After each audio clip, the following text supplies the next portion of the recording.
let me just take this moment to highlight something very special because it really blesses my heart and I know it delights God's heart even more na makita na yung ating mga men ay nagra-rise up.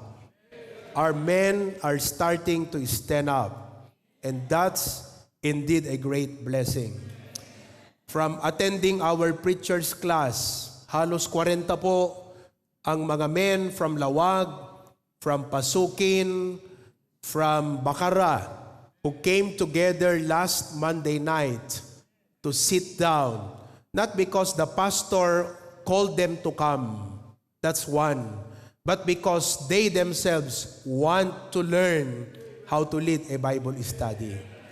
Pakitayo nga yung ating mga men na dumalo ng ating klase nung Lunes ng gabi. Will you stand? Yung mga men, ayan po sila. Mga elder adults, yung iba young adults, yung iba ay mga young men. Maraming salamat. Okay? And we had about 40 of them, including Lawag and Pasukin who came. And from leading Bible studies, nagpipreach na rin sila sa mga Bible studies natin. Yung iba, nagiging care group leader. Opo, at nag-engage sa soul winning. It's really a blessing to see our men beginning to rise up. I know they are not yet perfect, but they are stepping up. And I believe when our men will rise up, families will rise up. Pag ang tatay ay malamig pagdating sa Diyos, mahirap maging mainit ang pamilya para sa Diyos. Pero kung ang tatay nakuha niya na yung kanyang loob na maging mainit para sa Diyos, mas madali na maakay ang kanyang pamilya sa Diyos. When men rise, the families will rise. When families rise, the church will rise. Ako po ay naniniwala na isa sa mga tibay at lakas ng ating church ay dahil sa mga strong families natin. When the church rises, we make an impact sa ating mga communities. Kaya ngayong umaga, ang mensahe na nais ko pong dalhin sa inyo ay aking pinamagatang a godly home. A godly home. Ang tahanang makadiyos. Marami sa ating mga bisita ay mga construction workers, builders of houses. Marunong kayong magtayo ng mga tahanan o bahay. Subalit, napakahalaga na maitayo din natin ng tama ang ating mga pamilya. Katulad nga nung sinabi ko sa inyo kanina, wala po yan sa laki ng bahay o liit. Ang importante, tama ang pagkagawa. At pagdating po sa pamilya, hindi pinag-uusapan kung mayaman ka, mahirap ka. Huwag mong sabihin na hindi ka makarelate. Lahat ay makakarelate sapagkat mayaman man na pamilya, mahirap na pamilya, maraming anak, kaunting anak. Mga kapatid, ang mahalaga, tama ang ating paghubog sa ating mga pamilya. I'd like for all of us to stand together and turn your Bibles to Psalms 127. Psalms 127, and we'll be reading verse number 1. Then we'll jump to number 3, basahin na lang natin lahat ng buong chapter. Psalms 127 verses 1 to 5. Basahin natin ng sabay-sabay, lahat po tayo. Ready, read. Except the Lord build the house, they labor in vain that build it. Except the Lord keep the city, the watchman waketh but in vain. It is vain for you to rise up early and to sit up late and to eat the bread of sorrows, for so he giveth his beloved sleep. Lo, children are an heritage of the Lord, and the fruit of the womb is his reward. As arrows are in the hand of a mighty man, so are children of the youth. Happy is the man that hath his quiver full of them. They shall not be ashamed, but they shall speak with the enemies in the gate. Let us pray. Heavenly Father, speak to our hearts this morning. Ang aming pag-uwi po ngayon ay nawa, dadalhin namin ang isang panalangin na hindi mo lang pagpalain ang aming mga pamilya, kundi tulungan mo kaming maitayo, mahubog ang aming mga pamilya ng may makadiyos na pananampalataya. Panginoon, we live in a day where it is modern times, many ungodly communities, ungodly influences, kahit sa social media. At Panginoong Diyos, napakahalaga na makita namin ang importansya ng bagay na ito. Lord, I can only preach, but you be the one to move our hearts, that every man, every woman, every tatay, every nanay will come forward today and commit to you, O God, to make an intentional effort to build a godly family. In Jesus' name we pray. Amen. Thank you. Now be seated. Construction builders or workers build houses, but godly parents build homes. Construction workers build houses, right material, right measurement, right method. Godly parents build homes. Hindi po nagpapahiwatig na pag may maganda ka ng tahanan, ay may maganda ka ng pamilya. It's a different effort to build a house. It's another effort to build a home. And I know many of us are living a busy life. But would you want to just be a busy person? Don't you want to be a blessed person? Sana po ang ating mga membro sa pamilya ay hindi lang masasabi, busy. Busy si tatay, busy ang nanay, busy ang mga anak. Wag lang po sana tayong busy lamang. Dapat tayo blessed. From busy to blessed, the bridge is godliness. Kailangan po makita nyo ngayon kung ano ang godly family. Bakit kailangang mag-effort tayo na gawing godly ang ating mga family? At papaano nating gawing godly ang ating mga families? My message is very simple. What is a godly family? Why a godly family? And how to build a godly family? Yung aking mga estudyante nung Lunes, alam nyo na to. Tinuruan ko po sila, kung kayo ay manguna sa Bible study, hindi nyo kailangang mag-isip ng mahirap na outline. Itong outline na to applicable sa lahat ng topics. What, why, and how. Halimbawa, ang lesson mo, prayer. What is prayer? Why pray? How to pray. Yun lang. Kaya ganun din po ang gagamitin kong outline sa ating topic ngayong umaga. What is a godly family? Why build a godly family? And how to have a godly family? Simulan po natin sa what. What is a godly family? A godly home or a godly family is first of all where Christ is honored. Ang godly home, mga kapatid, ay may Kristo sa tahanan. It's not how big your house is. It's how big Jesus is in your house. Nakalulungkot na sa maraming mga tahanan, puno ng mga kagamitan, pero wala si Kristo sa loob ng tahanan. Maraming laman ang ref, maraming laman ang cabinet, maraming laman ang mga bawat sulok ng tahanan, pero walang lugar ang Panginoon sa kanilang tahanan.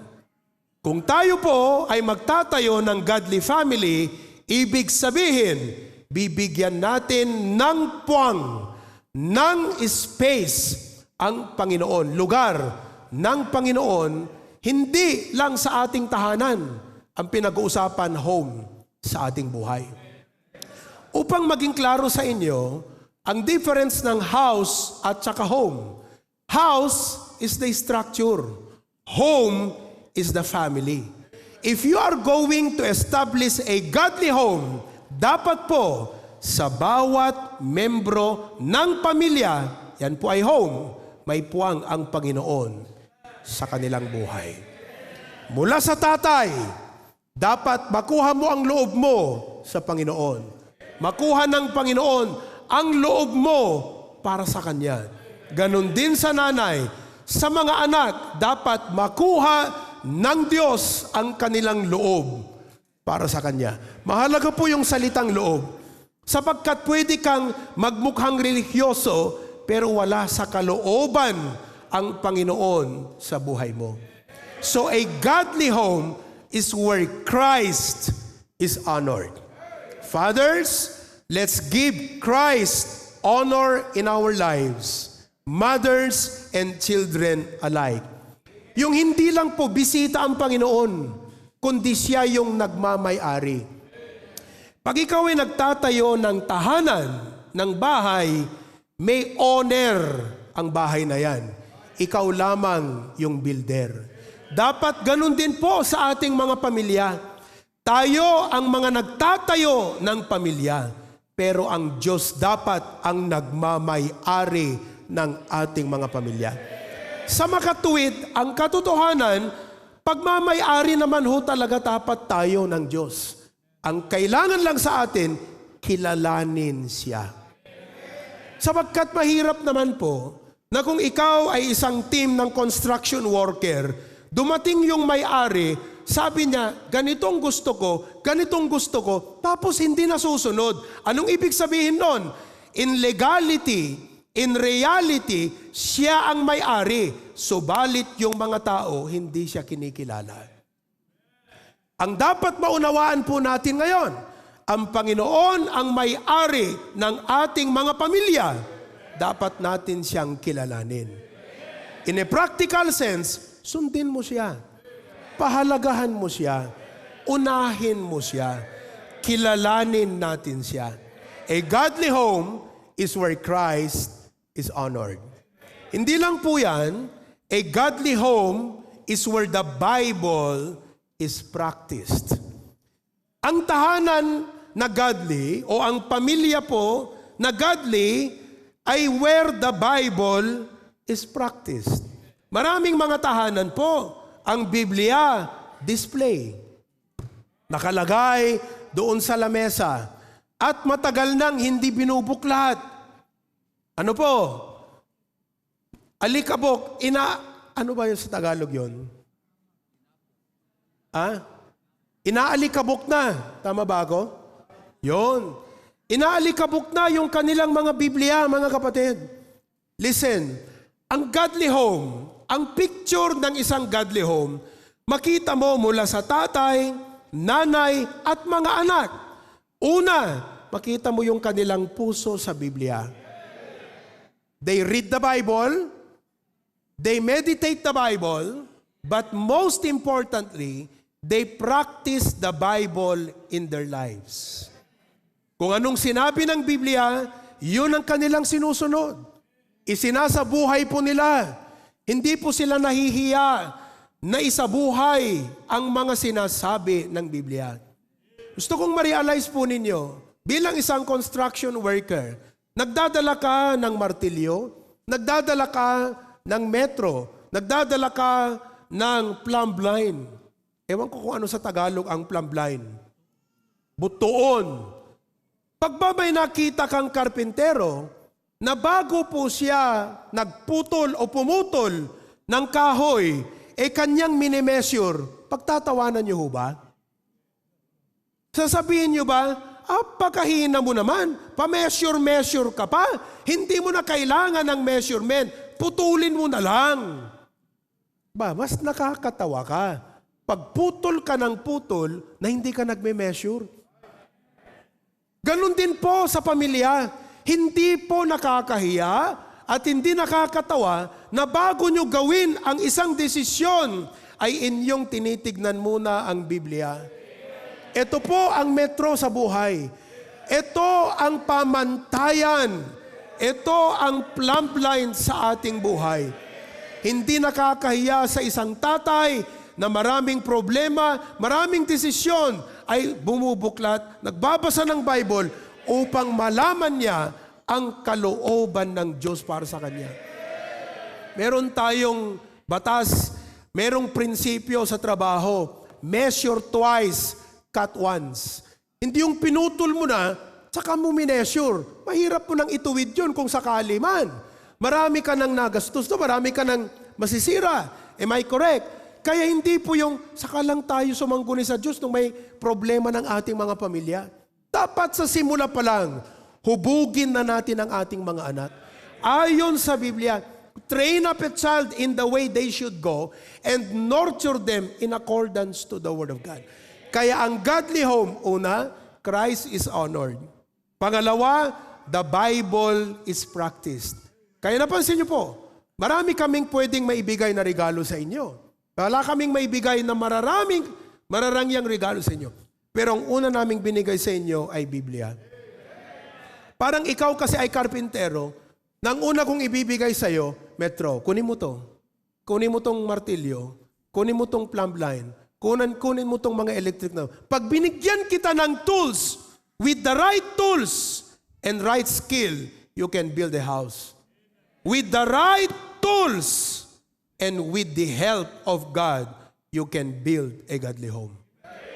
So a godly home is where Christ is honored, where the Bible is practiced. Number 3, a godly home is where prayer is normal. Prayer is normal. Alam niyo po, maraming mga tahanan nakalulungkot at prayer ko ito na mabisita ko ang as many homes as I can and preach to as many fathers and mothers as I can and show them the importance of prayer.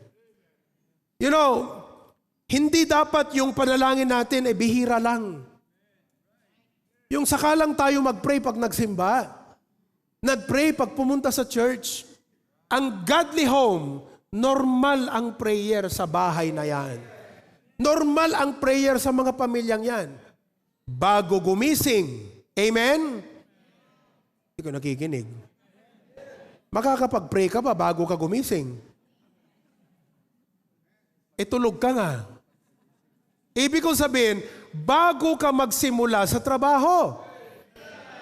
Mula pagkagising, bago ang trabaho at bago gawin ang kahit anuman, pray. Bago kumain, pray. Bago magpatakbo ng motor, tricycle o sasakyan, pray.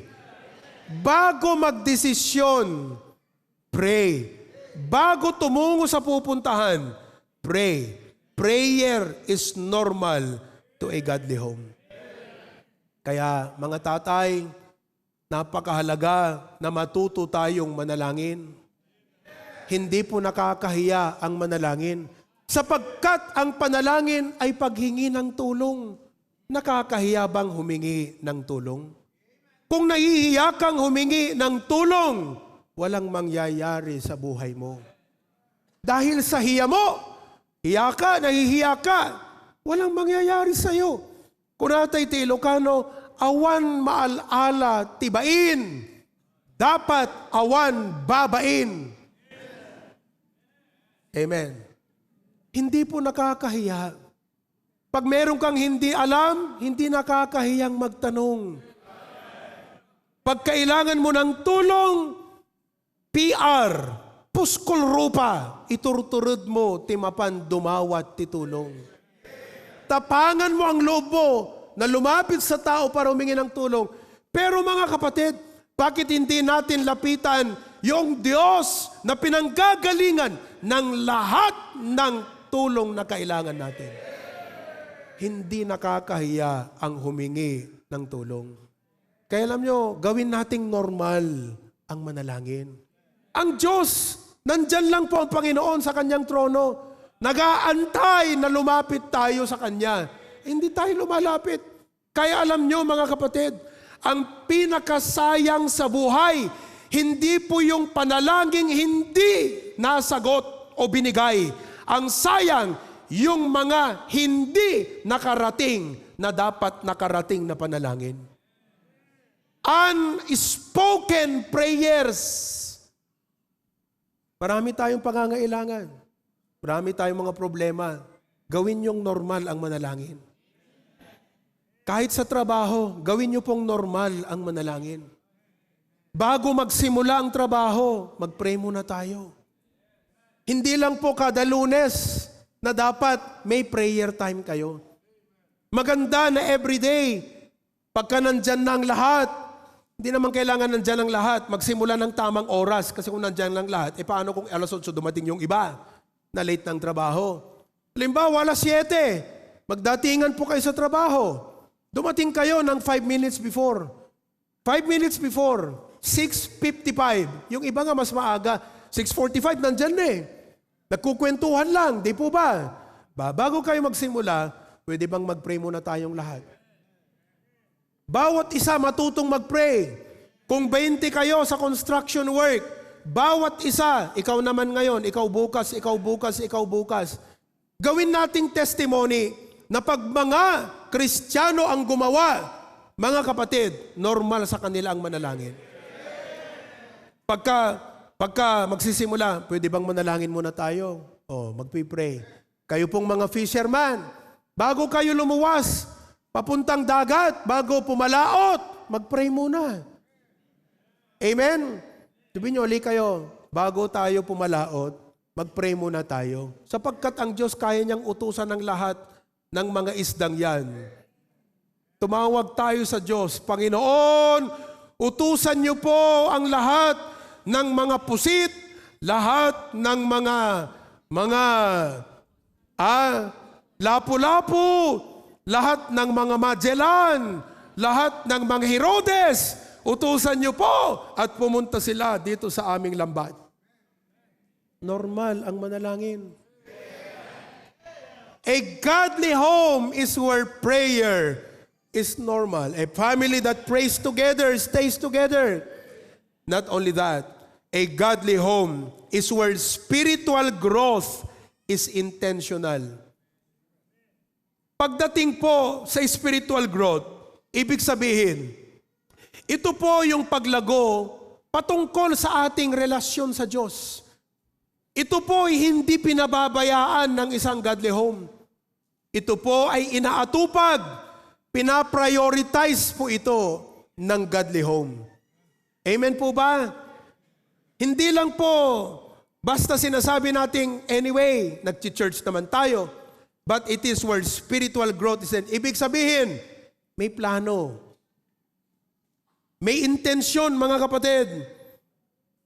Alam ko na pagod ang marami sa atin, pero hindi natin pwedeng pabayaan ng ating mga pamilya hindi maging godly. Kasi alam nyo mga kapatid, it only takes for you to do nothing for your family to become miserable. Huwag mong sabihin, wala naman akong ginagawang masama. Anong tama ang ginagawa mo?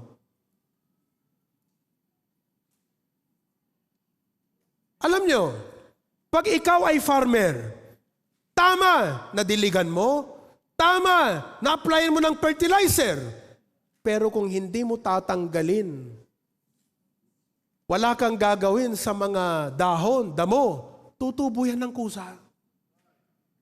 for a farmer to do nothing, for a farmer, for your garden to become a wilderness. Just do nothing about it. Because those grasses will just eventually grow. Kaya mga kapatid, mahalaga na may effort tayo na maging intentional sa spiritual growth ng ating mga pamilya, ng ating mga anak, sapagkat kung wala kang ginagawa na i-push, na puwersahin, hindi po yung puwersa na pilitin mong masama, kundi i-push mo sila. Mag-devotion na tayo. Mag-devotion muna tayo. Nag-devotion na ba kayo? Nag-pray na ba kayo? Nag-submit na ba kayo? Mga kapatid, huwag kayong mapagod na gawin yan.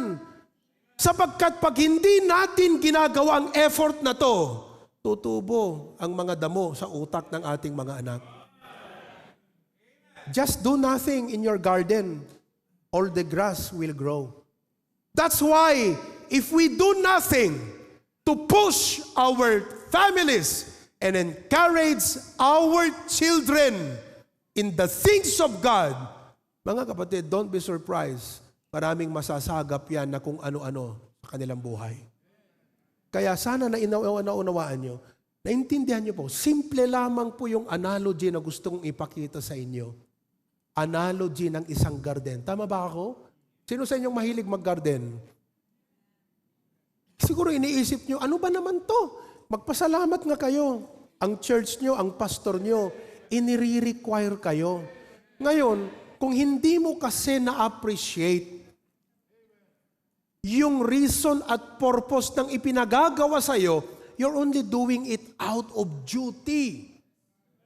But even if minsan, sa pilitan na ang paggawa mo, tignan mo naman ang epekto sa spiritual life mo. At mga care group leaders, ngayon naintindihan nyo na, huwag kayong mapagod. Sabi, wala kang ginagawang mali. Anong ginagawa mong tama? Ang sinabi ng Bible, hindi sinabing, huwag kayong mapagod na hindi gumawa ng mali. Yun ba ang sinabi? Ang nakalagay sa Biblia, huwag kayong mapagod na gumawa ng tama. Kaya mga kapatid, planuhin niyong gawin ang tama. Ano yung tama? Anak, gumising na, mag-devotion ka. Nakaligo na. Nag-devotion ka na ba? Hindi pa. Bilisan nyo! Malilate na tayo sa church! Huwag ho kayong mapagod na gawin ang tama. Minsan, iba kasi yung mga motivation ng pag-iisip natin eh. Kaya hindi nyo naiintindihan po yung mga instruction at ini-implement ng inyong pastor dito. Pero sana maintindihan nyo ngayon. Huwag mapagod gumawa ng tama. Anyway, that's what a godly home is like. A godly home is where Christ is honored, prayer is normal, where the Bible is practiced, where love is expressed, where prayer is normal, where spiritual growth is intentional. That's what a godly home is. A godly home is where Christ is honored, where love is expressed, where prayer, where spiritual growth is what? Okay. Bakit kailangan na mag-effort? Bakit kailangan i-desire ng bawat tatay na gawing godly ang kanyang pamilya? Kasi pwede namang hindi na. Pwede mo namang sabing, yan pang gagawin ko, pagod na nga ako, dami kong concern sa buhay, dami kong problema, ang bigat ng trabaho ko, sobrang busy ako. Bakit kailangan ipursigin nyo to, mga kapatid? Let me share with you these very important reasons. Bakit kailangan nating ipursige na gawing godly ang ating mga pamilya? Gusto kong makita nyo ang analogy ng cause and effect. Every effect has a cause. Pag yung anak mo matigas ang ulo, ang cause ba niyan dahil godly? Tell me. Kung ang anak mo, anak ko, matigas ang ulo, ang cause ba ng pagiging matigas ng ulo niya, dahil ba siya ay godly? No. Cause and effect. Are you listening? That is why if we want to see a good and godly and blessed effect, let's do a cause. Dapat gumawa ka ng isang sanhi na magdadala ng magandang resulta at epekto sa iyong pamilya.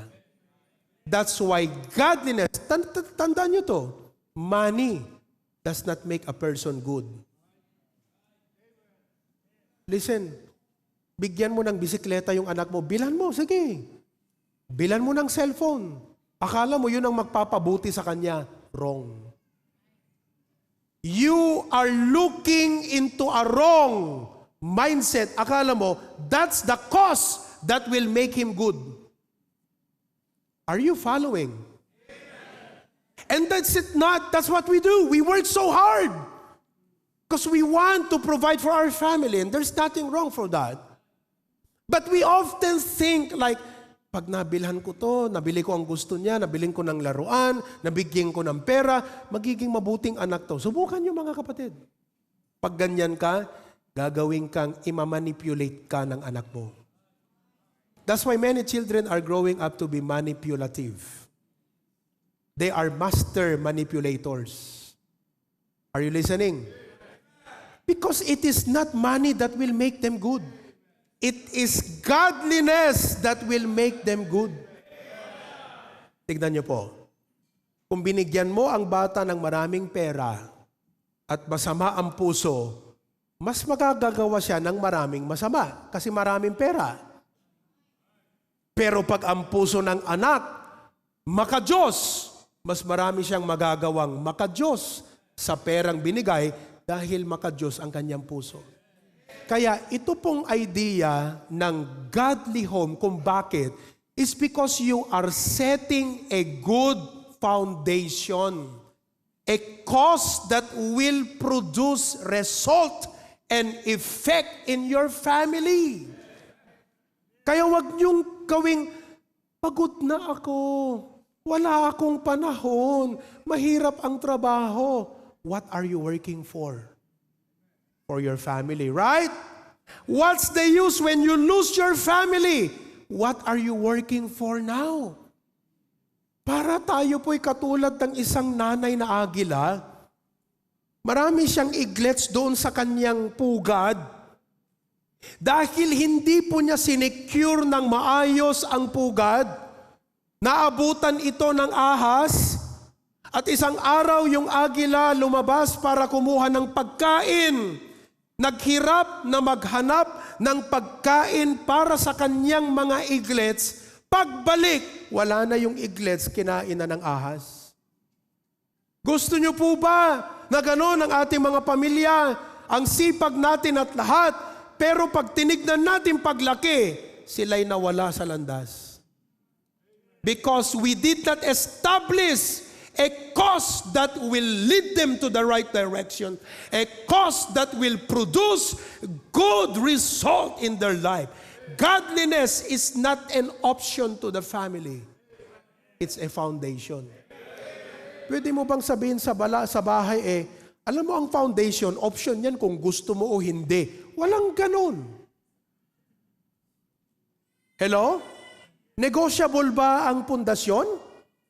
Mga kapatid, mga builders, I don't want to just call you workers. I want to call you builders. Amen? Option ba? Option ba ang pundasyon? Hindi po, non-negotiable. Hindi ka pwede magtayo ng bahay na walang pundasyon. Ganyan din po ang godliness. So why? Let me just enumerate to you the reasons why. Number 1, why a godly home? For God's honor and glory. Ang punto po dyan mga kapatid, ang ating mga tahanan ay dapat maging testimony ng Panginoon. Hindi lang sana maganda po na makita ng mga tao gaano kaganda ng bahay natin. Gaano katitindi ang mga gamit natin. Pero higit sa lahat, mas maganda na makita nila ang Panginoon sa atin. So build a godly home, not just a big or wonderful house. Build a godly home for the honor and glory of God. Testimony. Are you still alive? Pangalawa, for God's blessing. Wala na po tayong time. Pero nakalagay lahat yan sa Psalms 128. At nakalagay dyan, favor, may kagalakan sa marriage, maganda ang paglago ng mga anak. Would you like to have the blessing of God upon your life? Huwag niyo pong ibig sabihin na pag may maganda kayong trabaho, lahat naman po yung tao may ganyan. Halos lahat ng pamilya may bahay. Anong exceptional? Wala. You have a house? The unbelievers have house also. You have car? The unsaved have cars. Mas marami pa. What's exceptional? Iba po yung may blessing tayong ganyan. Iba yung blessing natin as, pagdating sa spiritual na bagay. For God's blessing, number 3, for a lasting legacy. Why a godly home? For a lasting legacy. Ang ibig pong sabihin ng legacy, pamana. Amen? Maganda na mabigyan natin ng magandang pamana ang ating mga anak. Education, kailangan nila yan sa buhay. Bahay, it will save them a lot of effort. Hindi na sila magpapakahirap pa pagdating ng araw. May lote na silang naipamana mo. Very good. Hindi na sila magpapakahirap pa sapagkat nakapag-save tayo para sa kanila. Mamatay man tayo, may tatanggapin sila. Lahat ng ito ay responsibilidad natin. At alam ko na pasasalamatan tayo ng ating mga anak dahil sa mga wisdom na ginawa natin ito. Pero alam mo, ang utak ng isang godly parents, na ang anak, pagtayo at nagsabi ang pasasalamatan, I thank God for my parents. They brought me to the Lord. I may not have riches. Can you put that song? As some others may. At wala siyang sama ng loob na wala siyang ganun. But I have a Father who knows how to pray. Do you know the song? There may be some things I've missed in my youth, but I have a Father who stands for the truth. Ganda, oh? Sing. I have a goodly heritage. I'm blessed with things you can see. Mahalaga po yung mga bagay na hindi nakikita. Hindi lang po yung mga bagay na nakikita ang mahalaga. Mas mahalaga yung hindi nakikita. Tignan mo, mahalaga yung katawan mo, di ba? Mas mahalaga yung kaluluwa mo. It's the unseen that produces result on the seen world. That's a deep philosophy. Anyway, I have a goodly heritage, and that is worth far more to me. Mga kapatid, hindi ko po minamasama ang mga material na bagay. It's a joy. We come to the end of the year and say, thank you, Lord. Bless mo kami, bless mo kami, bless mo kami. Pero iba po yung tayo ay lumalago bilang mga godly families. So, for a lasting legacy. And number 4, for mission impact. Ang mission, ganito kasi, bawat isa sa ating mga Kristiyano, ang mission natin ay maipahayag ang Panginoong Jesucristo sa lahat ng tao. Kaya tignan nyo, si engineer. He is not only a good engineer, he is a good Christian engineer. Kasi kung engineer lang yan, mabuting engineer yan sa Engineer Dino. Bibihira po kayong makahanap ng isang honest na engineer katulad niya. Nang hindi man lolokong engineer. Engineer nga namang gun-gun daway. Bibihira kayong makahanap ng ganyan. Oh. Kaya hindi lang dapat tayo nagpapalaki ng mga magagaling na engineer. Dapat magaling na Kristiyanong engineer. Hindi lang magagaling na mga negosyante. Magaling mandaya, magaling manlamang, magaling magsinungaling. Dapat magaling na Kristiyanong negosyante. Oh. Kaya napakahalaga. Hindi po mangyayari yan na walang cause. Walang eepektong ganyan na walang dahilan, mga kapatid. A godly home does not become godly accidentally. It is intentional. Malay nyo, ang lang mga batang kumanta kanina, pagdating ng araw, mga engineers lahat yan. Hindi lahat. Some of them will become engineer. Some of them will become businessman. Ang iba sa kanila, malay nyo, baka mayor ng Bacara yan isang araw. Baka governor yan, superintendent, principal, general, SPO4, hepe. Malay natin, kakanta-kanta lang. Tatakbo-takbo kung minsan, anawaan tayo ida. Barating ang araw, sekantot anawaan dan. Tatta, kibin-kibinan tayo lang ida. Darating ang araw, isudan timang kibin ka na tayo. Pero wag lang natin silang palakin na magagaling na engineer. Dapat lang, yes, palakin nating magagaling na mga principal, magagaling na mga general, mga mayor. Pero higit sa lahat, palakin na silang magagaling na Kristiyano. And again, hindi basta-basta magiging maka-Diyos at Kristiyano ang utak ng batang yan na walang naging cause. No cause, no effect. You want that effect? Make a cause. And that cause is godliness. Kaya mga kapatid, sana nako-convince ang iba sa inyo, kung hindi lahat kayo, nako-convict kayo. Alam kong hindi madali ito. Lagi nating inilalabas to the surface. Busy ako, marami kong trabaho, pagod ako, di ko na kaya to. Mga kapatid, konting management lang sigurong kailangan mo. Subukan mo kayong umupo. Evaluate mo ang buhay mo. Marami kang panahon. Hindi mo lang inaayos. Pero mga kapatid, balansehin natin. Pero bigyan natin ng puwang ang godliness sa ating mga tahanan. So naipakita ko na sa inyo, what is a godly home? Why a godly home? As I close, may I share with you how to have a godly home. How to have a godly home. Ito po'y hindi ko masasabi na nandito na ang lahat. Pero yung mga basic na sangkap ay narito sa outline na to. For our easy retention, ginawa ko po siyang acrostic. Spell home. Letter H. Ito po ang gagawin natin upang makapaghubog tayo ng godly home.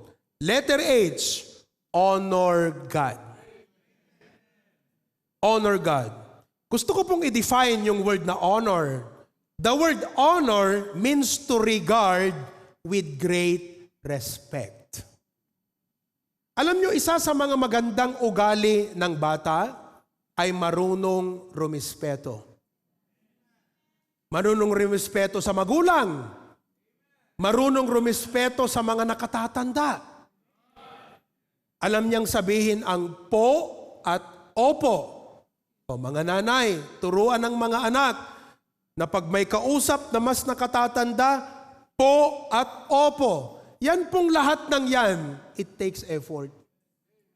You intentionally do it. Pero alam niyo, higit sa lahat, our children must learn to respect and regard God. Yung bang pag ang Diyos ay nagsalita, hindi po nila yung parang binabalewala. Alam niyo kung bakit minsan ang mga anak parang binabaliwala ang Diyos? Wala po kasi tayong ginawa upang ang mga anak ay magkaroon ng malalim na pagrespeto sa Diyos. Magbigay ako sa inyo ng ilang mga halimbawa. Huwag kayo masasaktan. Kung masaktan kayo, okay lang. Alam niyo naman, ang goal lang ng pastor, tulungan kayo. Punctuality. Alam niyo ba na ang punctuality? Don't misinterpret what I say. Your attitude and character when it comes to punctuality speaks so much about yourself. Ako, pag nag-usap tayo, alas 10, dumating ka ng alas 11, ako, sabi ko, pira naman ang kapatid na to. Pero hindi ko siya ititake na sakit sa akin. Ang sa akin, pangit yung ugali mo. Kasi ang ugali mo, hindi lang yung nalilate, hindi ka marunong gumalang sa kausap mo. Kasi po, ang pagdating sa takdang oras ay paggalang sa kausap. Kaya kung palagi kang late, hindi lang po ugali ang pagiging late, ugaling walang paggalang sa kausap. Kaya ho dito, we hate late. Not because we don't want late people, but because we want to help you develop respect to the things of God. Kung si Poncio Pilato ng gobyerno ang tumawag sa iyong bilis-bilis mo at ayaw mong malate, pero kung gawain ng church, nalilate ka. Paggalang yan, kapatid, paggalang. Masakit sabihin, pero kailangan kong sabihin. Alam ko naman na lahat tayo rito, mahal natin ang Diyos eh. Pero kailangan lang ma-improve ang mga ugali natin. Hanggang ngayon may puso ka para sa Diyos, pero hindi pa nabago ang ugali mo eh. Kailangan ma-transform ang ugali natin. Amen po ba? At alam ko na hindi madali na i-push ang pamilya. Isang kapatid nga sabi niya, Pastor, hirap na hirap ako, yung anak ko ang hirap gisingin. Yes! Pero wag kayong mapagod na gawin. Kasi kung kada linggo, sinasabihan mo, mga anak, maiwan na kayo, mauna na kami. Kahit minsan ganun tayo. Alam mong ibig sabihin nun? Pinapakita natin sila ang paggalang sa Diyos. Alam nyo kasi, mag-family devotion kayo. Mag-usap-usap kayo ng maayos. At pakipaliwanag sa inyong mga anak, kung bakit namin kayo pinagmamadali ng umaga ng linggo. Bakit namin kayo pinagmamadali ng Miyerkules? Sapagkat paggalang natin sa Diyos. Huwag niyong gawing okay lang ang malate. Dapat hindi okay. Sabihin niyo, anak, late na tayo. Hindi okay ito, ha? Gusto kong malaman niyo, hindi ito okay. Kung kayo mismo, proud pang malate, ibang klaseng ugali mo, brad, sister. Sana ma-realize mo, you want a godly home? You've got to teach them respect and reverence to God. Mamayang hapon, walang malilate sa Batak. Miyerkules, walang malilate. Kasi pag ginagalang mo yung tao, ayaw mong malate eh. Bakit?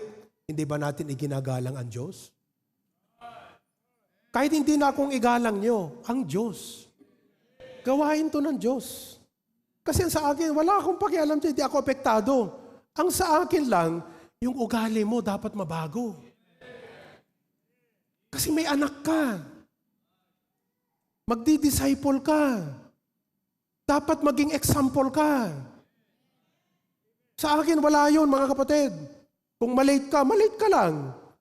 Pero sa akin, ang concern ko, yung paggalang mo sa Diyos at yung example mo. Are you listening? Oh. I hope you understand. I know it's not really easy. Pero hindi naman mahirap sa trabaho. Ang susi kasi, paggalang. Kaya next time, lagi niyong i-elevate na yung ugali ng pagiging on time ay parte ng ugaling paggalang. Hindi ko sinasabi yung occasionally. Halimbawa, na-late ka kasi nga biglang may parada dyan. Hindi mo plinano magkaroon ng parada. Hindi mo rin plinanong malate. Pero yun ang laging takdang oras mo. Na-late ka kasi may parada. Ang tawag dyan, occasional lateness. Pero ito po yung walang paki kung kailan ka ba late o hindi. Amen po ba? Brethren, listen to me. I do not mean to hurt you. But even if you get hurt, if that's what make you change, may the grace of God change your life. Amen po ba? See? So, lalong-lalo na dapat sa ating Panginoon Diyos. Kaya pag uwi niyo po, kung halimbawa na late kayo ngayon, don't take me wrong. Take this as a challenge. Ganito ang sabihin niyo sa inyong mga anak. Anak, masakit yung sinabi ni pastor, pero tama. Na-late tayo ngayon. Hindi okay na na-late tayo. Kasi Diyos ang ka-appointment natin.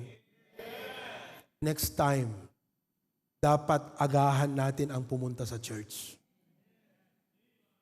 Amen po ba? Huwag niyong gawing parang okay lang ang malate. Huwag niyong i-develop ang walang paggalang sa tao. Delikado yan. Walang respeto. Ang kabaliktaran yan, bastos mga kapatid. Ayaw niyo maging ganon. Huwag nating bastusin ang Diyos. Bigyan natin siya ng reverence at high regard. Iparamdam natin yan sa ating pamilya. Amen po ba? Amen. Buhay pa ba kayo mga kapatid? Amen. Gising pa ba kayo? Amen. Okay. Pagdating sa giving, kausapin natin ang mga pamilya. Ito ang point. Sabihin natin, alam nyo anak, pagdating sa giving, kasi sabi ng Bible, honor the Lord with thy substance. Ganito po yan. Okay? Napakahalaga ng ating mga anak, ma-appreciate nila ang ating pinaghirapan. Hello? That's why you need to meet and talk with them. Anak, hindi nyo alam gaano kahirap. And young people, you don't realize, kung nandito ang mga parents nyo ngayon, at construction builders, mga yan, house builders sila, hindi nyo alam ang hirap dyan. Maghapon yan. Ang pinakamahirap na stage ng building, yung first stage, kasi wala kang silong. Hindi na bali kung nagpapalitada na kayo, nagtatiles na kayo, nasa silong na kayo eh. Pero pag beginning stage, walang silong. Napakahirap. Minsan kahit masama ang pakiramdam, pero dahil may pangangailangan ng pamilya, papasok sa trabaho.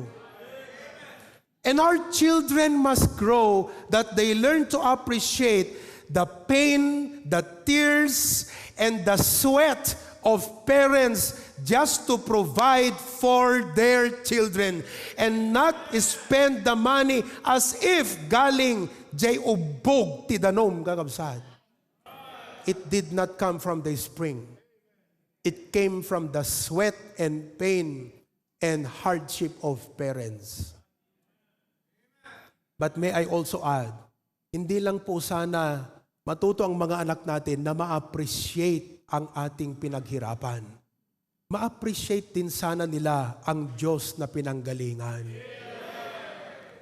How much we want to speak to their hearts and develop in them an appreciation of every cent, every peso, 50 peso, 100 peso. Sabihin mo, anak, yung 100 peso na binigay ko sa'yo, katumbas ng halos 2 oras ko, nga agbat-batil ti semento deta anak ko.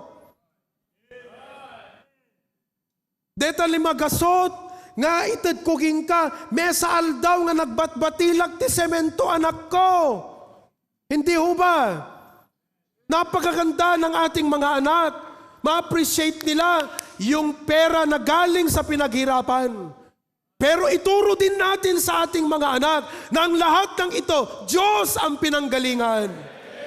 At kahit man ito ay pinaghirapan, pero pagdating sa Diyos, hindi sarado ang ating puso. Bukal ang ating kalooban na ibigay ang ating ikapo at mga kaloob sa Diyos sapagkat sa Kanya galing ang lahat. Ang tawag dyan, respect. Tawag dyan, honor. Honor thy father and mother, and honor God. Mga kapatid, hindi po aksidente na lalaki ang mga anak na may paggalang na ganyan. You intentionally work on it. You sit with them, you talk to them, and talk with them, discuss with them. Hindi po lumaki yan na ganyan yan. Huwag mong sasabihin, paglaki niya, mauunawaan niya rin. Anong mauunawaan? Wala kang isinabi sa kanya. Naunawaan niyo ba mga kapatid? Kaya mamaya, sabihin niyo na, narinig mo yung sabi ni Pastor Anak. Tama yun. Pag humingi ka ng 500, ang project mo, alam ko na mahirap ang pag-aaral, at salamat, malaking konsolasyon sa amin. Masipag kang mag-aral, mabait kang estudyante, magaling kang anak. Pero tatandaan mo anak, yung 500 na binigay ko sa'yo, isang araw ka na nagbatil sa... Mano ka didatan ti basic ti kwa engineer, ti laborer. 550. Agbalbalam nga batil semento na ijay. Am I correct, mga tatay? Inyawat mo di magasot, kalati arig na kunam kat inyawat mo di banugmut nagmalam. Tapos di anak kakabsat. Ganon lang ang paggastos. Hindi ba? Kaya turuan natin silang i-honor yung ating pinaghirapan. I-honor tayong magulang, pero higit sa lahat, ituro natin sa kanilang honor sa Diyos. And listen to me, none of this happen accidentally. You have to do it intentionally. Huwag tayong mapagod na gawin to. Kahit pagod na tayo, kahit busy tayo, huwag niyong gawing dahilan yan. Sapagkat nagpuproduce ka ng cause na magpuproduce ng effect. Not only teach them to honor God. Letter O, in the home, open the scriptures together. If you want to have a godly home, open the scriptures together. Minsan ang mga pamilya hindi na open the scriptures together. Open cellphones individually. Punta ka sa isang bahay, ang tatay nasa isang sulok. Di ba? Typical. Ganon siya. Ang nanay nandun din sa isang sulok, ganon din. Ang anak nandun din sa isang ulok. Welcome to the home. Pabira, no? And by doing nothing, grass is growing. Just do nothing. Sige, wag mong akayin ng pamilya mo. Wag mong sabihin, halina kayo rito, mag-devotion tayo. Wag mong gawin yan. Grass will only grow. Just do nothing, grass will grow. Kaya ang dapat natin gawin pag uwi, kahit once a week lang magawa nyo, one morning, one evening, akayin mong pamilya mo, huli kayo. Dalhin yung mga Bibles nyo, isa-isa. Isa-isa. Hindi ka naman magpipreach eh. Ang gagawin mo lang naman buksan natin ang ating mga Biblia doon sa Psalms chapter 1. Ilang verses ba yon? 6? 5? 8 yung anak mo, kulang. Pumunta ka sa Psalms chapter 7, may 15 verses yon. 10 yung anak mo, kulang pa rin. Pambira, doon ka na sa Psalms 119, magsawa kayo. Round the clock. Pero, umupo kayo. Basahin natin ang Psalms chapter 1. Ako ang verse 1. Bakit? Verse 2 ka. Verse 3, verse 4, verse 5. Sige, salitan kayong magbasa. Bible ang binuksan, hindi cellphone. Do it, mga kapatid. Ilagay nyo sa isip nyo, hindi po nakakahiya. Ito yung cause that will produce effect to your children. Amen, parents? Open the scripture. At pag kayo nag-devotion na, meeting time na po yan. Listen, meeting time. Dito nyo po babasahin ang Biblia, dito nyo i-discuss ang Biblia, dito nyo na rin sasagutin ang mga tanong at problema nila. Kasi bigay lang tayo ng bigay ng pera, hindi naman natin sinasagot ang problema nila. We are only feeding their stomach, but we are not feeding their soul. May pinangkarga tayo sa tiyan. Pero yung kanilang pagkatao, hindi po napalakas. Kaya meeting is very important. It is here where we connect the scripture to real life. Dito nyo ngayon ipinapahayag, mga anak ito yung sabi ng Biblia. Amen po ba? Nurture faith. Letter M, how to have a godly home. Letter H, honor God. Letter O, open the scriptures together. Letter M, model godliness. Model godliness. Oh. Ang kailangan po sa loob ng tahanan, modeling. Alam niyo po, in the principle of leadership, modeling is very important. People, your children may forget or even ignore.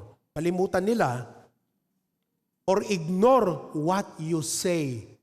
But they will remember or imitate what you show. Makakalimutan nila, i-ignore nila yung sinabi mo. Pero yung pinakita mo, maaalala nila. At yun ang maganda nilang tularan. Now, what should we model? You may want to write these things down. Una, model godly love. In the home, there must be humility. Learn to say, I'm sorry. Husbands, nung nagkamali ka, nung may palpak ka, did you say sorry to your wife? Kasi sa atin, ayaw nating mag-sorry, mataas ang ego natin. Meron tayong mataas na self-image na mali. Kapag nag-sorry tayo, bawas ang image natin. Hindi po. Wife, when was the last time you said sorry to your husband? Children, when was the last time? Bakit hindi marunong mag-sorry ang mga anak? Hindi nila nakita sa atin. Have you said sorry to your children if you have made wrong? Anak ko, kung nagawid kayo, kung ayo anak ko, we are very sorry. Nagkurang kam ti panang isuro kada kayo, ti panakigimong. Ita, you will expect us to lead you. Say sorry to them. Anak ko, matagal na tayong hindi nag-devotion. I'm sorry. It's not okay. But we will make things right. And godly love, there must be forgiveness. I forgive you. Amen po ba? I forgive you. We must also model godly life. Di ka na sa undeta, godly life kakabsat.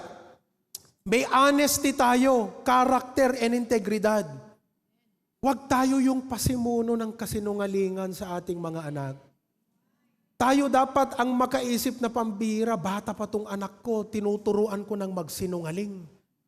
Sa kanyang paggawa ng dahilan, excuse at rason.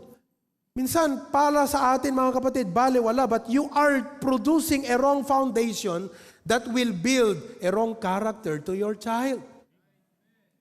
Honesty, anong sabi ni Pastor John lagi? Honesty is the best policy. No, honesty is the only policy. Would you like to have children who are masters in lying? Do you know why children are masters in lying? The parents are masters in lying. Modeling is the key. Godly life. Ano pa? Godly lips. No cursing. Pagmumura. Amen? Oh, no dapela tinalingag sa utdakas, alakat isungarod tinaki-ruaman, isot na idakkelan, right? Pero ngayon, na-realize mo, papambira, I will put to end. Kartibok to'y dilakon, tapno jak agsasaon. No. I will stop this cursing. Kasi saan din natuto ang mga anak na magmura, naglingag sa utdakas, nagangganda, naganak. Nang runa jay nanang naglingag so dakas, kastamot jay tatang, no nagapadan, awang mangagbon, puro sa dakas. Kaya ngayon yung mga anak, nalingag sa dakas. Tatan, pangatwiran ng iba dahil walang konsensya, hindi nila nakitang mali. Awan, bistilat ngiwat, expression, pangangatwiran. No cursing, no gossip. Speak life. Mga kapatid, ang maganda na intensyon na gawin natin sa ating mga tahanan, let us speak words that gives life. Words na nagpapalakas, words na nag-encourage. Words na magtutuwid sa tama ng may pagmamahal, may concern. Speaking the truth in love. Na kahit masaktan pero mahal mo at nakita niya na pagtutuwid yung ginagawa mo sa kanya, para sa kanyang kabutihan po iyon. Speak words that bring life. Yan ang magandang environment at atmosphere. You know, our children are being bombarded and they are being battered by negative things everywhere. Amen? Wala silang narinig na positive minsan. Pag pumasok sa school, ibubuli ng classmate, nakakababa ng kanilang sarili. Pagka nag-recitation, tapos ang teacher, di ba, hindi tama yung pag-correct, ganun din. Everywhere they go. Tapos papasok, pauwi pa sa bahay, ganun pa ang maririnig. Dapat pag uwi sa bahay, yun na yung nagtutuwid sa kanila, nagpapalakas. Yun na yung nag-i-encourage. Yun na yung nagsasabing, anak, kaya mo yan. And before I would end this, may I also say, fathers, I know it's not easy, pero kaya natin to. I may have said words that are very heavy and strong and difficult to swallow, but I would like for you to know, kaya nating establish ang godly home. Hindi pwedeng wag nating gawin, hindi pwedeng mga dahilan natin ang manguna sa atin. Let's do it! And we can do it by the grace of God. But when we go home, let's build our children. Build their faith. Amen? Build them, encourage them. Anak ko, kaya mo yan, anak ko. Amen? Godly lips. Ano pa? Godly lifestyle. Isungano, agin inom kayo, barbartag kayo, isardeng yon. Yung mga may ABCD dyan, ano yung ABCD? Alak, babae, kasino. Stop nyo na. Hindi ho maganda yan. I mean, you are showing something, tapos sabi mo, wag mo akong gagayahin. Walang ganong leadership. People follow models, not just what you say. Kaya pag uwi po ninyo, buksan nyo ang ref nyo. Kung may Red Horse pa dyan, inumin mo na. No. Pag-uwi nyo, kung may Red Horse pa dyan, sabi nyo, anak, na-convict na ako sa preaching ni Pastor. Halika kayo rito. Gusto kong ipakita sa inyo ang araw na to. Last na to! Hindi. Tatapon ko na to. Wala nang demonyo rito. Wala nang evil. This is God's property, devil not allowed. Model godly lifestyle. Pakita natin sa kanila, church, anak, kahit anong mo, pagkakailangan ka sa church, punta ka. Amen? Ang ginagawa namin ng wife ko, minsan si Kirk, busy pa sa Pace, sabi ko, alis na ako ng Bible study. Dalian mo, anak! Bukas na yan, unahin mo yung gawain, sumama ka sa daddy mo. Pinapakita natin sa kanilang kahalagaan ng mga bagay ng Diyos and godly leadership. Let us lead, fathers. Amen? Oo, mga mothers, suportahan nyo naman ang mga tatay. I-boost nyo sila, encourage nyo, pag-pray nyo sila. Mamaya pag uwi nyo, sabihin nyo sa husband nyo, kaya mo yan. Ba't walang nag-amen? Wives, amen? Pwede ba? Pag sumakay kayo sa tricycle mamaya, sumakay kayo sa sakyan nyo mamaya, sabihin nyo naman sa husband nyo, kaya mo yan. Amen? Awamot, amen. Ito yung wives. Ba yan? Amen? Letter E, last. Engage in God's ministry. Serve God together. Find your place in the work of the Lord. How can I serve? What can I do to help? Be a blessing. At pag nag-serve po tayo, ipakita natin ang commitment at consistency sa ating mga anak.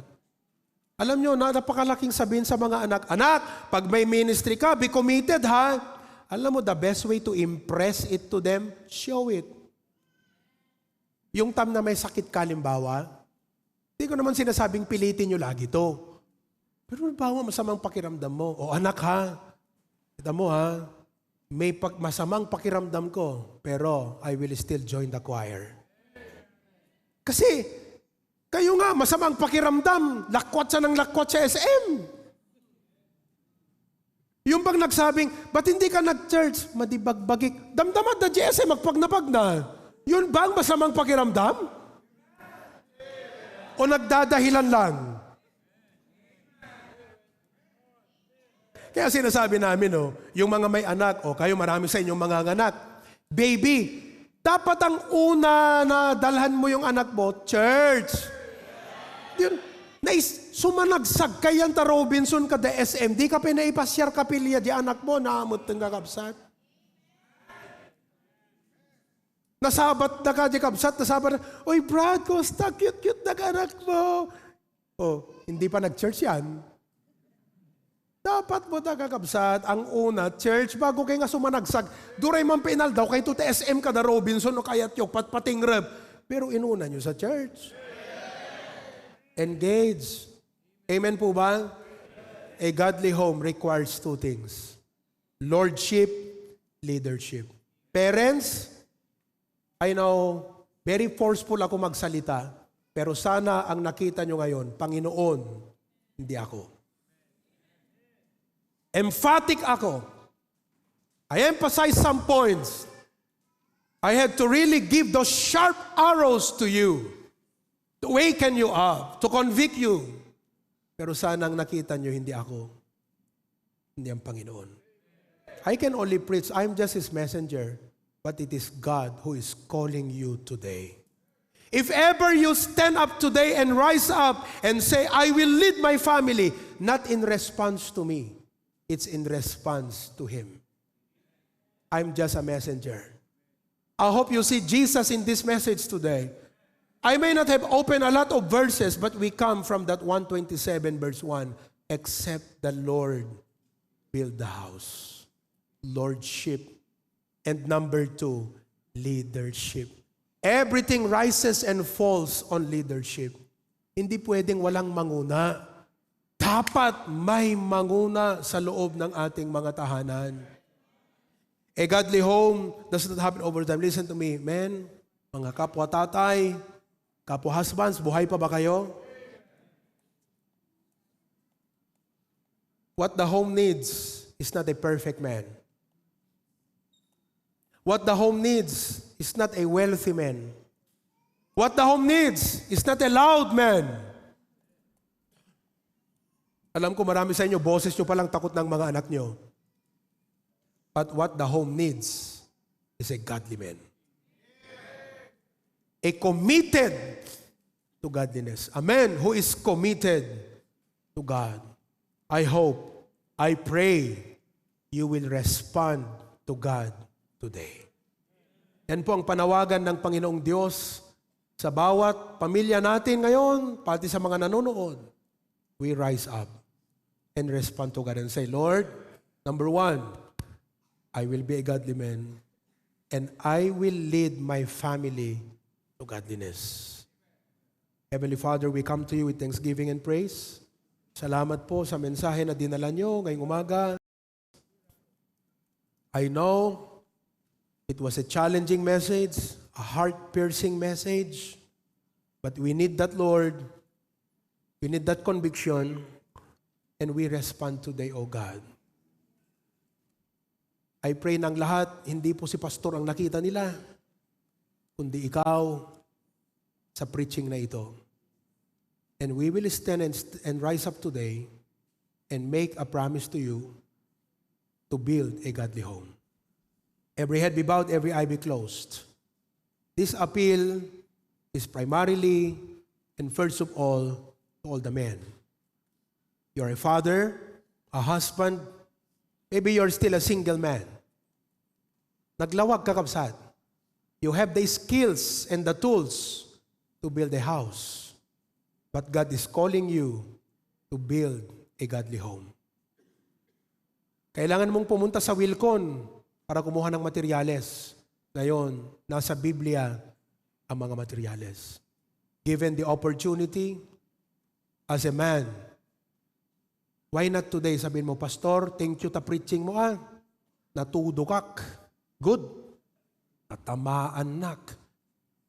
Ngam kayat ko, ti agrespond ti Apo, I will build a godly home.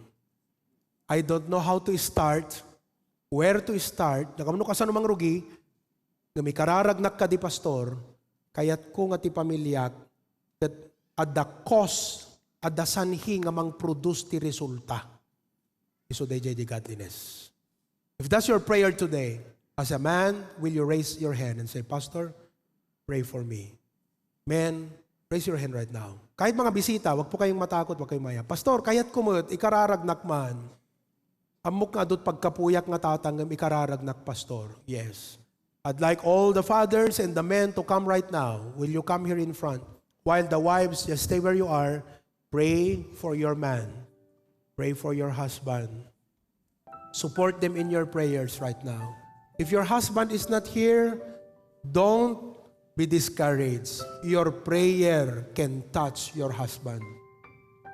If your father is not here, okay, don't be discouraged. Your prayer can touch your father. Tatay, halina kayo. Hindi naman ibig sabihin na overnight kang magbabago eh. Babaguhin ka ng Diyos in a process. Hindi naman bukas, perfecto ka na. Walang ganon. Halika kayo. Come on. Yung iba, kahit hindi nyo na po pagparintumanan, kahit tumayo na lang. Come on. Kahit mga bisita, halika kayo. Come on. Fathers, halika kayo. Halika kayo. Just stand if you cannot kneel. Alright? Come on now. And likewise sa ating mga churches or outreaches, fathers come.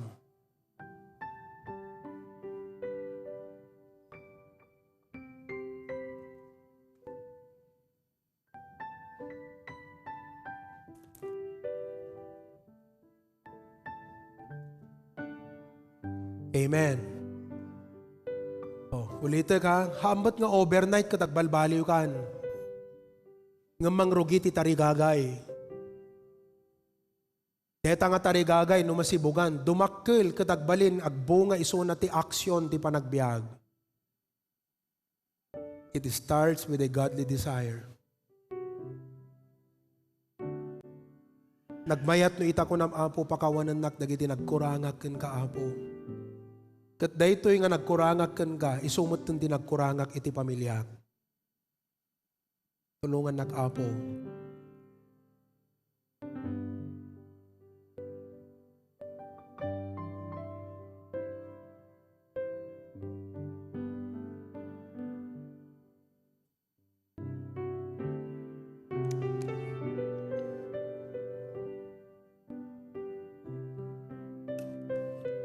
Maybe nagkurang tayo dito godly love.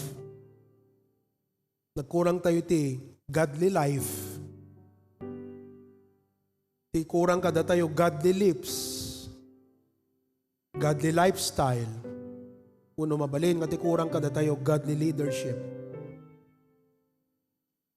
Nasayaat nga mabigbig mo. Tapno ti apo tulungan na ka. Lord God, nakatingin ka po hindi sa amin, kundi sa aming mga puso.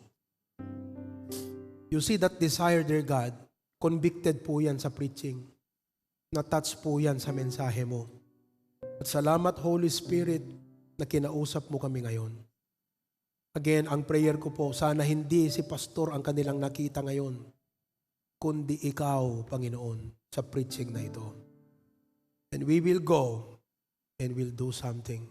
Malaking realization sa amin yung, minsan akala namin wala namang kaming ginagawang mali. Dapat, hindi lang sapat yung wala kaming ginagawang mali, Lord. Dapat, may ginagawa kaming tama.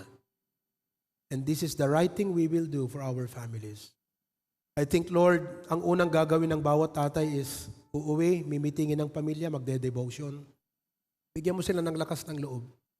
Tulungan mo rin ang bawat misis. I know it's not easy to be a wife, to work in the home, even working wives, Panginoon. But we can raise godly children by your grace and for your glory. Salamat. Naglalaing dagiti anak apo. Naglalaing da. Ngam nalalaing dan to kuma nga maipanggap iti kina-Kristiyano da apo. Tulungan na kami. In Jesus' name we pray. Everyone says,